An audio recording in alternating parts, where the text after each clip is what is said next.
അജയ്, ചൂരൽമലയിൽ നിന്നുള്ള എല്ലാവരെയും ഏറെക്കുറെ ഒഴിപ്പിച്ചിട്ടുണ്ട്. പക്ഷെ കണ്ടെത്താനുണ്ടോ എന്ന് ചോദിച്ചാൽ ഇനിയും ഒരുപാട് ജീവനുകൾ വെള്ളത്തിൽ ഒലിച്ചു പോയിട്ടുണ്ട്. അവരെ പറ്റിയിട്ടുള്ള യാതൊരു ധാരണയില്ല. 1-2 ദിവസങ്ങളൊക്കെ എടുത്തു കഴിഞ്ഞാലായിരിക്കും നമുക്ക് തെരഞ്ഞു കണ്ടുപിടിക്കാൻ പറ്റുള്ളൂ. ചൂരൽമലയിൽ ആരൊക്കെ ഉണ്ടായിരുന്നു, ആരൊക്കെ ഇപ്പോഴുണ്ട്, ഇനിയുണ്ട്?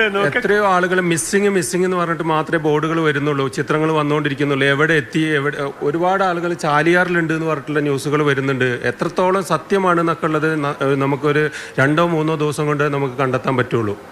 ഈ മുണ്ടക്കയിൽ നിന്നുള്ള അപകടം, ഇവിടെ വന്നിട്ടുള്ള ആളുകൾ, നമ്മൾ കുറേ പേരുകളുടെയൊക്കെ ഇത് പറയുമ്പോൾ മുണ്ടക്കയിൽ നിന്നുള്ള അവിടെ ദുരന്തത്തിനിരയായവരെ ഇവിടെ ചൂരൽമലയിൽ നിന്ന് കണ്ടെടുക്കുകയായിരുന്നുവെങ്കിൽ ദുരന്തത്തിന്റെ വ്യാപ്തി കുറയുമെന്ന് നമുക്കൊരു പക്ഷെ ആശ്വസിക്കാം. അങ്ങനെയാണ് എങ്കിൽ അവിടെയും എത്ര പേരുണ്ടാവും ആജയ്ക്ക് തോന്നുന്നത്? എവിടെ?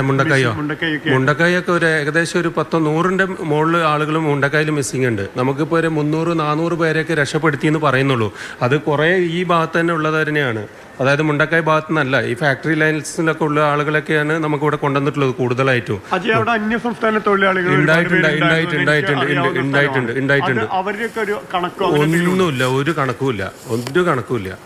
ഈ സഞ്ചാരികൾ വരുന്നത് ടൂറിസം കുറെ ആളുകളൊക്കെ റിസോർട്ടിൽ ആ സമയത്ത് ഉണ്ടായിരുന്നു എന്ന് പറഞ്ഞാൽ അവരെയൊക്കെ സേഫ് ചെയ്തിട്ടുണ്ടെന്നും പറയുന്നുണ്ട്. ഇന്ന് സേഫ് ചെയ്യാനുള്ള ആളുകളും ഉണ്ട്. ആര്യ, അതാണ് ഇപ്പോ ഇവിടെ ചൂരൽമലയിലുള്ളവരെ മുഴുവൻ കണ്ടെത്തിയെന്നൊന്നും പറയാറായിട്ടില്ല. കാരണം ആര് എന്ത് എന്നൊക്കെ ഏറ്റവും ചുരുങ്ങിയത് ഇനി ഒരുപാട് ദിവസം എടുക്കും ആര്യ. നമുക്ക് അങ്ങനെ തന്നെ അതിനെ പറയാൻ കഴിയൂ.